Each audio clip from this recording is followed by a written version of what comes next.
Hi hello नमस्कार आदाब सत श्री अकाल। आसन है पूर्ण विश्वास है अच्छे होंगे, स्वस्थ होंगे, मस्त होंगे और अपनी पढ़ाई कर रहे होंगे। जी हाँ दोस्तों, कहते हैं ना कि हो चुका आगाज रन का युग, बदलने की तैयारी, जीत उसी का होगा जिसका संघर्ष से है जारी। ना संघर्ष न तकलीफ तो खाक मजा है जीने में, बड़े बड़े तूफान थम जाते हैं मेरे भाई जब आग लगी हो सीने में। अगर आपके अंदर वो आग, जुनून, पागलपन है तो आप किसी भी मंजिल को उसकी औकात दिखा सकते हैं। आप सभी को दिल खोलकर स्वागत है शशि सेठ प्रैक्टिस में। आपको बता दूं कि यहाँ पे सुबह 5 बजे और शाम 5 बजे आपको डेली प्रैक्टिस सेट कराया जाता है।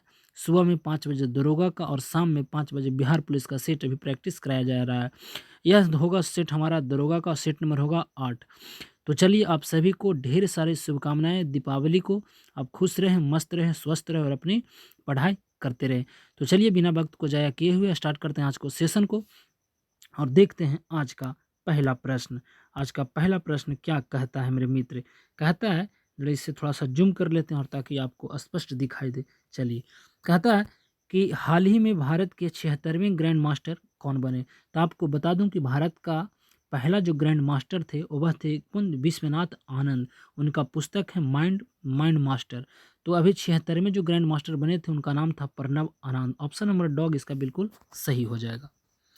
अगला प्रश्न है कि भारतीय नौसेना द्वारा 19 सितंबर 2022 को किस नौसेना जहाज को सेवा मुक्त किया गया है जिसने 32 साल तक अपनी सेवाएं दी थी? तो उनका नाम था INS Ajay P-34। Option number A बिल्कुल सही हो जाएगा।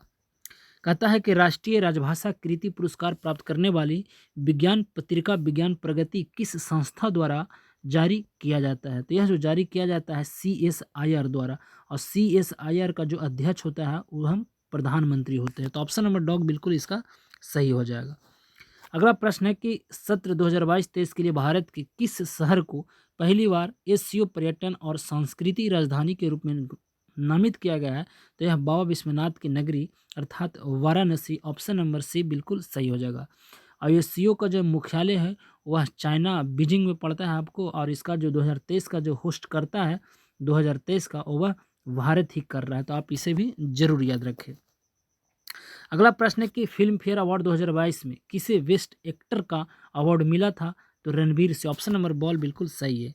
कहता है कि हाल ही में किस शहर में भारत का पहला क्षेत्रीय राष्ट्रीय रोग नियंत्रण केंद्र बनाने की घोषणा हुई है? तो यह जो हुआ था Bhopal, Madhya Pradesh. Option number A बिल्कुल सही है। अगला प्रश्न है कि UEFA अवार्ड 2022 में किसे वर्ष का सर्वश्रेष्ठ पुरुष खिलाड़ी चुना गया था? तो वह जो चुना गया था Karim Benzema. Option number C बिल्कुल सही है। अगला प्रश्न है कि हाल ही में विश्व चैंपियनशिप में 2 पदक जीतने वाली पहली भारतीय महिला रेसलर कौन बनी है? तो वह बनी थी Vinesh Phogat. Option number C बिल्कुल सही है। अगला प्रश्न है कि भारत ने G20 अर्थात ग्रुप ऑफ 20 प्रेसिडेंसी के दौरान किस देश को अतिथि के रूप में आमंत्रित करने का निर्णय लिया था? तो वह अपना पड़ोसी देश शेख हसीना जुल्फों वाला, जिसका नाम है बांग्लादेश। ऑप्शन नंबर आपको यहाँ पे डॉग में बिल्कुल दिखाई देता होगा, प्रतीत आपको आ रहा है, तो डॉग इसका बिल्कुल सही हो जाएगा। ग्रुप ऑफ 20 आपको बता दूं, जैसा कि आप जानते हैं G20 का इस बार जो होस्ट है वह भारत कर रहा है। अब G20 नहीं रहा बल्कि G21 हो गया। G20 में पहले 19 देश और 2 आपको एक संस्था शामिल था, एक यूरोपियन यूनियन। अब हो गया एक अफ्रीकन यूनियन और एक आपको यूरोपियन यूनियन। आपको 19 देश। G20 का मुख्यालय कहीं न है। इस बार जो भारत जो होस्ट कर रहा था वह 18वां क्रम का था और इसका जो थीम था वसुदेव कुटुंबकम था। क्या था? One earth, one family, one future था। और भारत की तरफ से G20 का जो शेरपा थे वह अमिताभ कांत थे। तो आप इस प्रश्न से आपको इतना याद रखना है। चलिए, कहता है कि भारत का पहला नाइट स्काई अभ्यारण्य किस राज्य या केंद्र शासित प्रदेश में खोला जाएगा? तो वह लद्दाख में खोला जाएगा। ऑप्शन नंबर बॉल बिल्कुल सही है। अगला प्रश्न है मैथ से संबंधित है। 4 अंकों की सबसे बड़ी संख्या दिया गया है, 4, 5, 6, 7 और 9 से विभाजित होगा वह जो संख्या होगा वह ऑप्शन नंबर सी बिल्कुल सही है। अगला प्रश्न है, इसका जो सही आंसर होगा ऑप्शन नंबर सी बिल्कुल सही हो जाएगा। अब बनाने का प्रयास कीजिएगा, बन जाएगा। इसका जो सही आंसर है वो भी सी आएगा। और अगला जो प्रश्न है आपको रीजनिंग से दिया गया है और इसका जो सही आंसर होगा आपको बॉल बिल्कुल सही है। अगला प्रश्न है, यह जो डाइस से है अर्थात पासा से संबंधित है, इसका जो सही आंसर होगा वह आपको यहाँ पे चिन्ह दिया गया, इसको जैसे आपको विपरीत बताना है तो आपको ऑप्शन नंबर सही बिल्कुल सही है।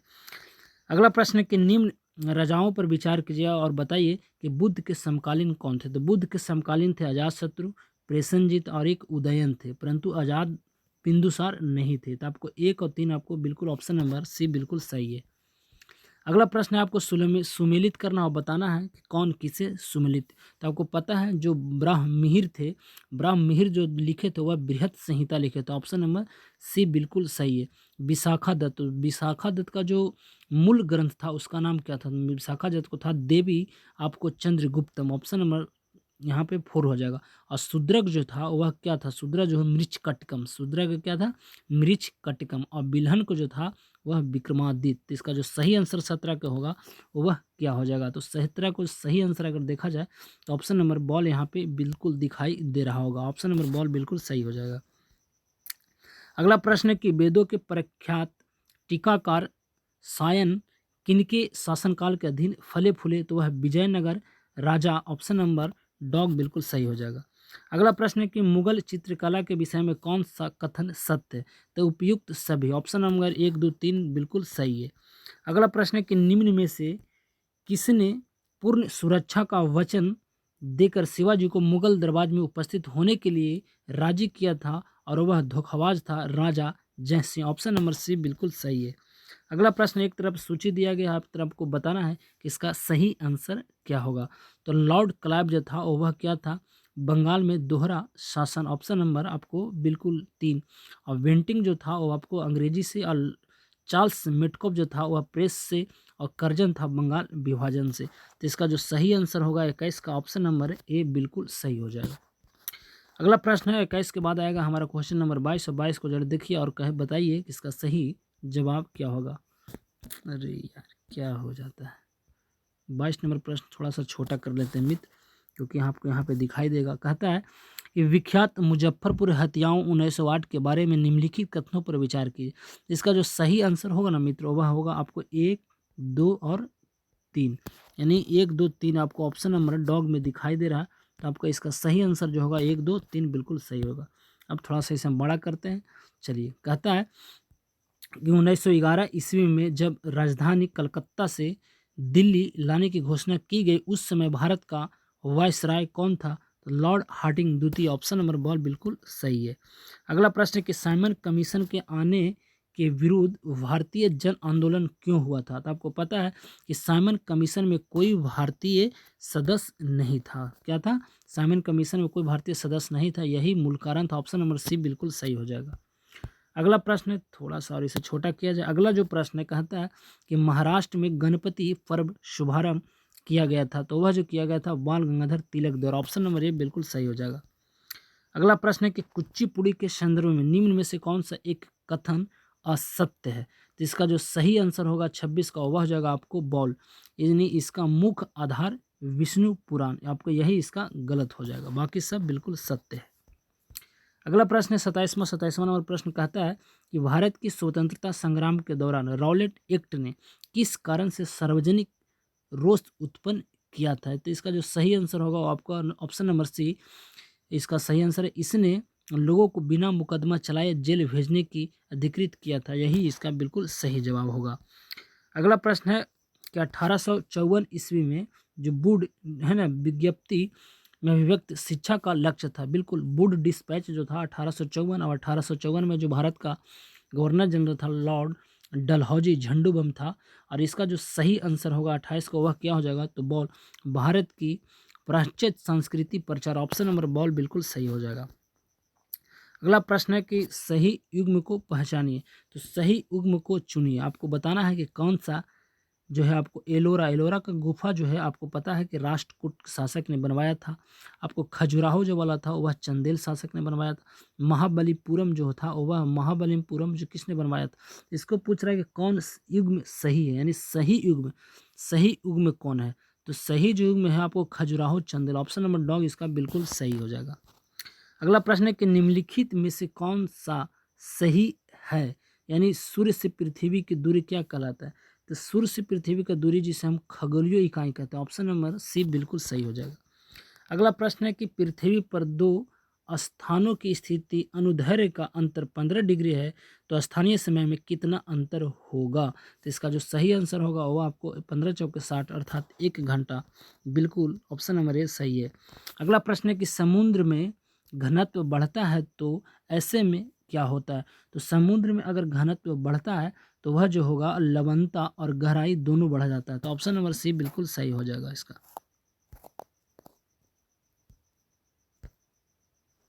चलिए, इसका जो सही आंसर था ऑप्शन नंबर सी बिल्कुल सही है।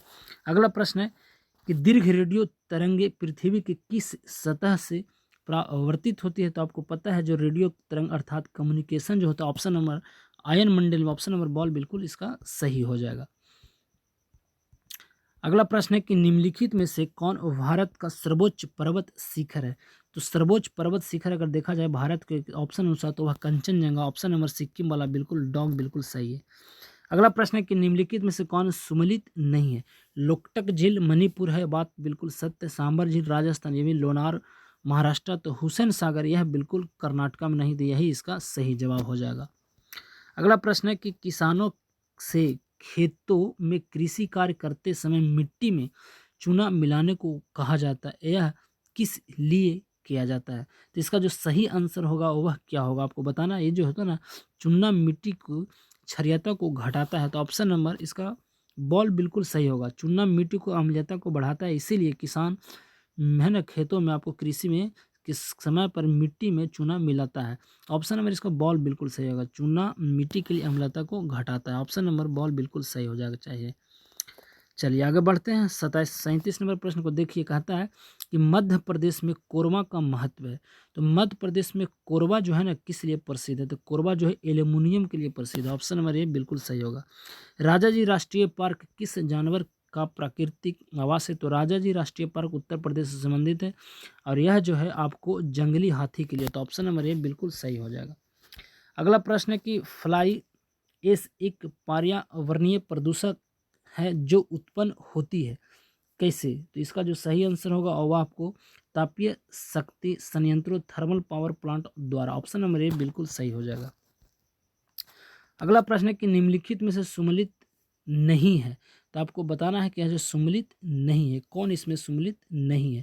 तो इसका जो सही आंसर होगा आपको क्या होगा। देखिए, विश्व पर्यावरण सम्मेलन स्टॉकहोम 1972, यह बात बिल्कुल सत्य है। मॉन्ट्रियल कनाडा, ये भी बात सही। प्रथम पृथ्वी सम्मेलन 1992 बिल्कुल सही। वियना जो सम्मेलन है वह 1882 नहीं है। आपको बताना है कमेंट करके कि इसका सही जवाब वियना जो सम्मेलन हुआ था कब हुआ था। तो इसका जो सही जवाब होगा ऑप्शन नंबर बॉल बिल्कुल सही हो जाएगा। चलिए अगला प्रश्न है, कहता है अलमाटी बांध किस नदी पर नहीं है। तो अलमाटी बांध किस नदी पर नहीं है। तो जरा बताइए कि 41 का जो सही आंसर क्या होगा। अलमाटी बांध किस नदी पर नहीं है। तो यह कृष्णा नदी, ऑप्शन नंबर आपको बिल्कुल सी सही हो जाएगा। चलिए अगला प्रश्न है कि कार्डम है ना, कार्डम पहाड़ियाँ जिनकी सीमाओं पर स्थित है वह किस राज्य की सीमा पर अवस्थित है। इसका जो सही आंसर होगा आपका केरल और तमिलनाडु की सीमा पर कार्डम की पहाड़ियाँ अवस्थित है। अगला है कि किसका उपयोग मिट्टी की लवणता एवं क्षारीयता की समस्या का दीर्घकालीन हल है। तो इसका सही आंसर है रॉक फॉस्फेट। ऑप्शन नंबर 43 का जो ए 43 का क्या होगा, 43 का जो होगा वह सही आंसर ए नहीं बल्कि आपको हो जाएगा जिप्सम। ऑप्शन नंबर बॉल बिल्कुल सही हो जाएगा। अगला प्रश्न है कि अंतर्राष्ट्रीय दिनांक रेखा इंटरनेशनल डेट रेखा जो खींची जाती है वो अटलांटिक महासागर से होकर जाता है। ऑप्शन नंबर डॉग इसका सही जवाब होगा। अगला प्रश्न है कि निम्न राजाओं में से किसका क्षेत्रफल सबसे कम था। कहने का मतलब है कि इनमें से किस राज्य का क्षेत्रफल सबसे कम है। तो इसका जो सही आंसर होगा तमिलनाडु का इसमें सबसे कम होगा। ऑप्शन नंबर डॉग बिल्कुल सही हो जाएगा। कहता है कि पौडजोल क्या है। तो पौडजोल क्या है। तो पौडजोल जो था वह था कोंधारी वन प्रदूषण में पाई जाने वाली मिट्टी। ऑप्शन नंबर ए बिल्कुल सही हो जाएगा। अगला प्रश्न है कि पाक खाड़ी किनके बीच है। तो आपको भी पता है पाक जो खाड़ी है वह किनके बीच है। तो पाक खाड़ी, मनार की खाड़ी और बंगाल की खाड़ी। ऑप्शन नंबर बॉल बिल्कुल सही हो जाएगा। बैरोमीटर पाठन आपको अचानक गिरावट हो जाने निम्नलिखित में से कौन सी एक मौसम दशा इंगित करता है। तो तूफानी, यानी कि आपको तूफानी मौसम। ऑप्शन नंबर ए बिल्कुल सही हो जाएगा। अगला प्रश्न है कि निम्नलिखित स्थानों या स्मारकों पर विचार कीजिए। आपको इसमें बताना है कि कौन सा उदाहरण कहाँ से संबंधित है। तो इसका जो सही आंसर होगा वह क्या हो जाएगा। तो इसका जो सही आंसर होगा 49 का वह क्या होगा। तो आप देख लीजिएगा, छत्रपति मुंबई टला में है, आपको सूर्य मंदिर कोणार्क में भी अवस्थित है। इसका जो सही आंसर होगा ना मित्र, वह हो जाएगा आपको डॉग। 1, 2, 3 और 4 यानी चारों संबंधित सही है। अगला प्रश्न है कि भारतीय संविधान इनमें से किसका सर्वाधिक ऋणी है। तो भारत सरकार अधिनियम 1935, ऑप्शन नंबर डॉ बिल्कुल सही हो जाएगा। अगला प्रश्न है कि भारत के संदर्भ में, थोड़ा सा इसे हम छोटा करते हैं ताकि चारों ऑप्शन आपको दिखाई दे। इतना बड़ा बड़ा ऑप्शन दिया गया है कि दिमाग के दही जमा देता है। चलिए इसका जरा देखिए, कहता है कि भारत के संदर्भ में निम्नलिखित में से कथनों पर विचार कीजिए। तो इसका जो सही आंसर होगा 51 का वह क्या होगा। ऑप्शन नंबर बॉल बिल्कुल सही होगा। बॉल में जरा देखिए क्या क्या ऑप्शन है, 2 और 3 इसका बिल्कुल सही है। 2 और 3 यानी कहने का मतलब है कि मुख्य चुनाव आयुक्त तो वही वेतन पाने का हकदार है जितना उच्चतम न्यायालय के न्यायाधीश को दिया जाता है। तीसरा है कि मुख्य चुनाव आयुक्त को उच्चतम न्यायालय के किसी न्यायाधीश को हटाने के तरीके और कारणों के अतिरिक्त किसी कारण से उनके पद से हटाया जा सकता है। यही इसका बिल्कुल सही हो जाएगा।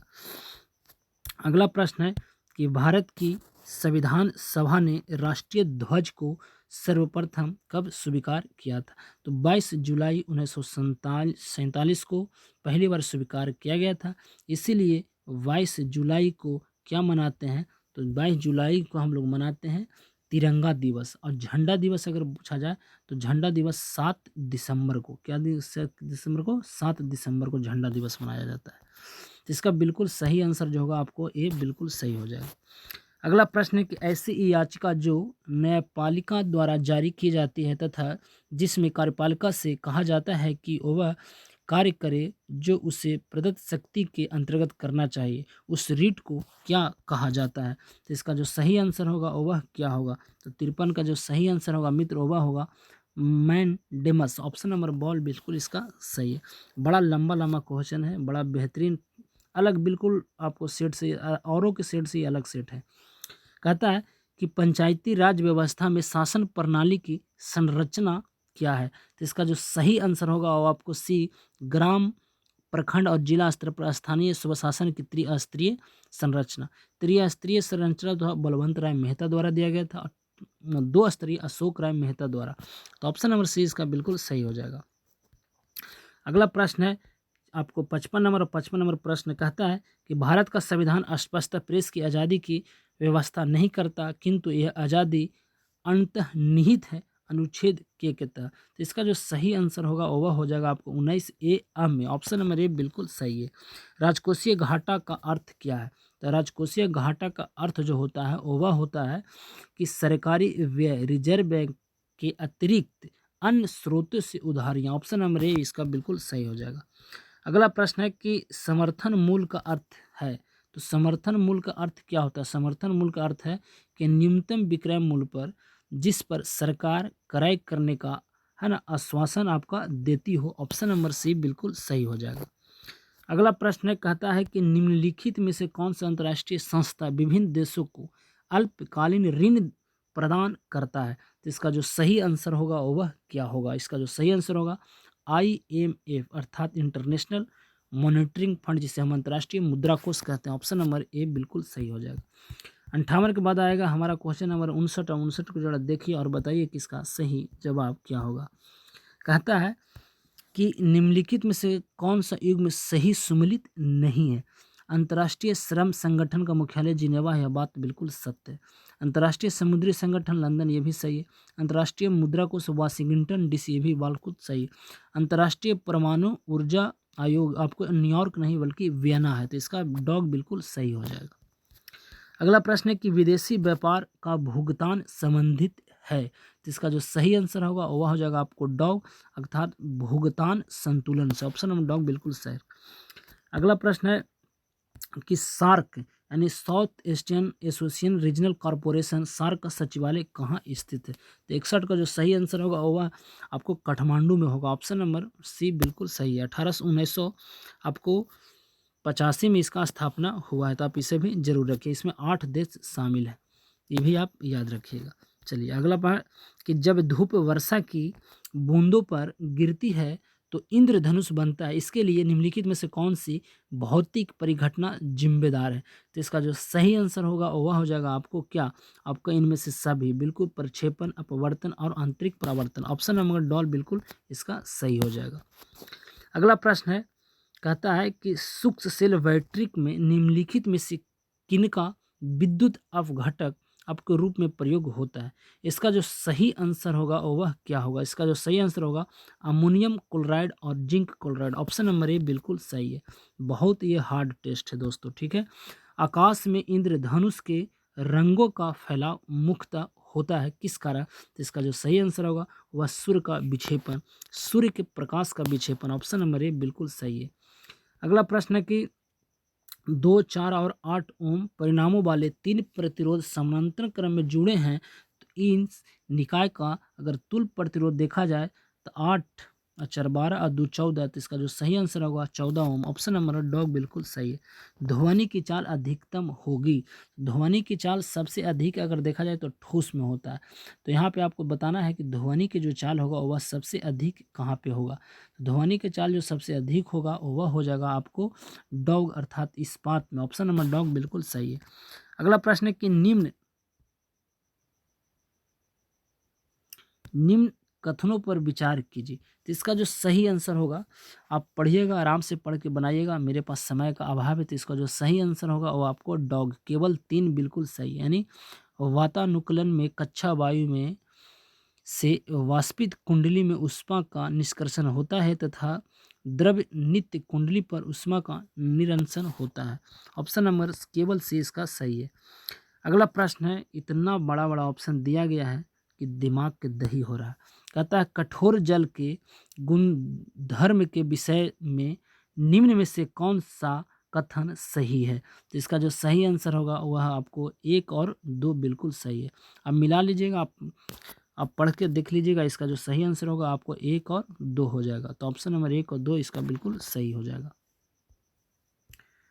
अगला प्रश्न है मेरे मित्र कि जब मृदु स्टील को उच्च तापमान पर गर्म किया जाता है और अचानक पानी में ठंडा किया जाता है तो वह कठोर तथा भंगुर हो जाता है। तो इसका सही आंसर क्या होगा? तो इसका जो सही आंसर होगा 69 के, option number A B C, इसका जो डॉग इसका बिल्कुल सही है। 69 के 69 का जो आंसर होगा वो आपको डॉग बिल्कुल सही हो जाएगा। इसे हम टेम्परिंग कहते हैं। ऑप्शन नंबर डॉग बिल्कुल सही है।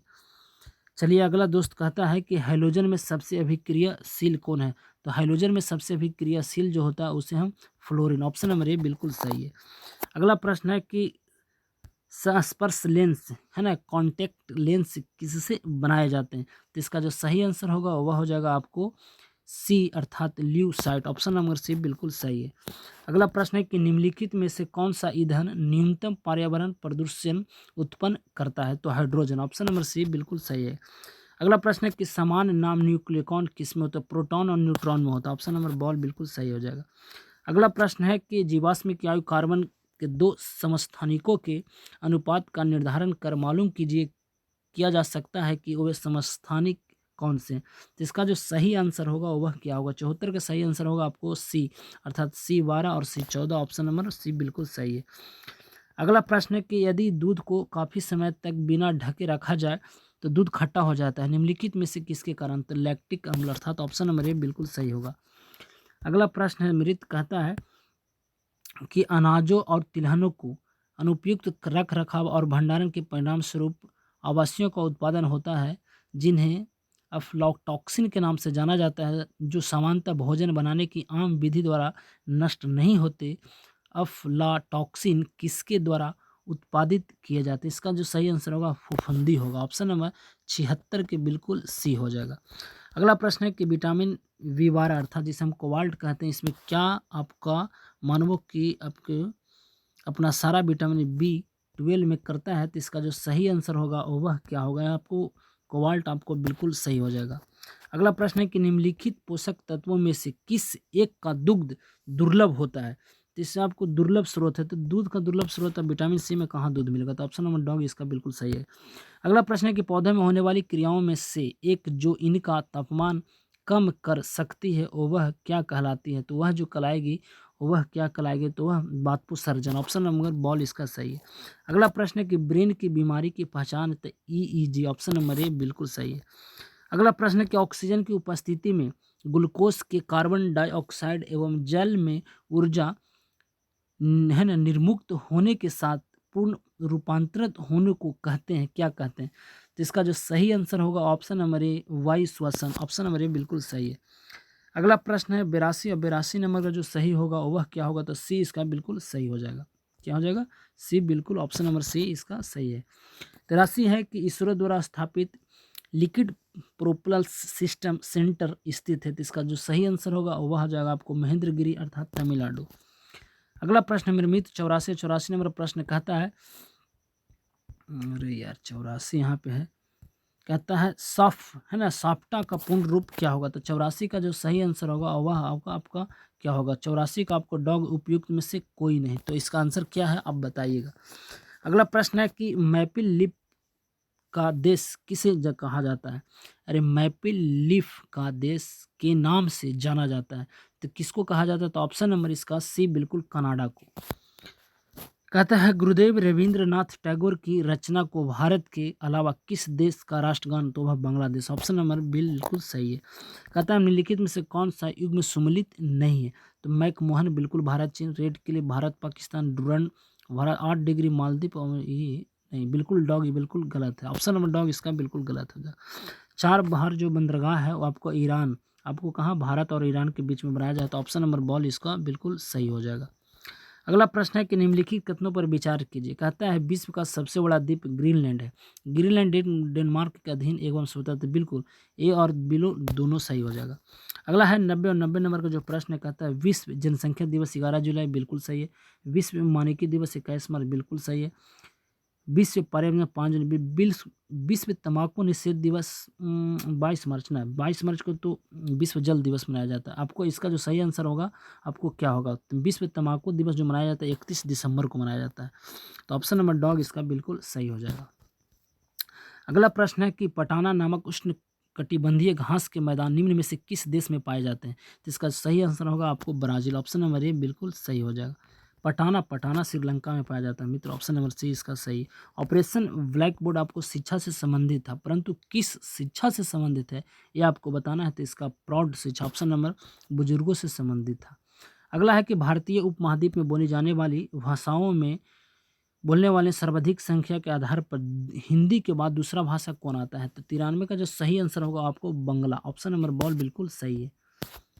अगला प्रश्न है कि निम्नलिखित धार्मिक समुदायों में से कौन सा समुदाय केवल जो है जैन, ऑप्शन नंबर बॉल बिल्कुल सही है। मीनाक्षी मंदिर मदुरई में है, ऑप्शन नंबर सी इसका बिल्कुल सही। निम्नलिखित राज्य केंद्र शासित प्रदेश आपको जारवा जो है अंडमान निकोबार में पाया जाता है, ऑप्शन नंबर इसका सी बिल्कुल सही। भारतीय पंचांग का अंतिम महीना क्या होता है, पहला महीना चैत होता है, अंतिम महीना फागुन, तो ऑप्शन नंबर इसका सी बिल्कुल सही हो जाएगा। अगला प्रश्न है कि दिल्ली की राजगद्दी पर बैठने वाला पहला बिहार से जुड़ा हुआ शासक कौन था, तो Sher Shah Suri, option number A बिल्कुल सही। अगला प्रश्न है कि बिहार पंचायती राज अधिनियम के अनुसार ग्राम पंचायत का कोई सदस्य हस्तलिखित आवेदन मुखिया को समर्पित कर त्याग पत्र दे सकता है, आवेदन समर्पित करने के कितने दिनों बाद त्याग पत्र प्रभावी माना जाएगा, तो 7 दिन बाद, ऑप्शन नंबर इसका ए बिल्कुल सही हो जाएगा। आज का अंतिम प्रश्न मेरे मित्र कहता है कि बिहार के कौन से 2 जिले हैं जिनमें महिलाओं की संख्या पुरुषों की संख्या से अधिक है, तो इसका जो सही आंसर होगा वह सिवान एवं गोपालगंज। तो यह था हमारा आज का बेहतरीन टेस्ट, सबसे हार्ड टेस्टों में से एक है, मुझे भी खुद पढ़ाने में मज़ा नहीं आया दोस्तों। तो चलिए अपनी वाणी को यहाँ पे करते हैं आपको विराम और लेते हैं आपसे विदा इस वादे के साथ फिर हम मुलाकात होगी एक अगले वीडियो में। जब तक लिए आप सही से रहें, सलामत से रहें और अपनी पढ़ाई करते रहें। तो अब हमें दीजिए इजाज़त, नमस्कार।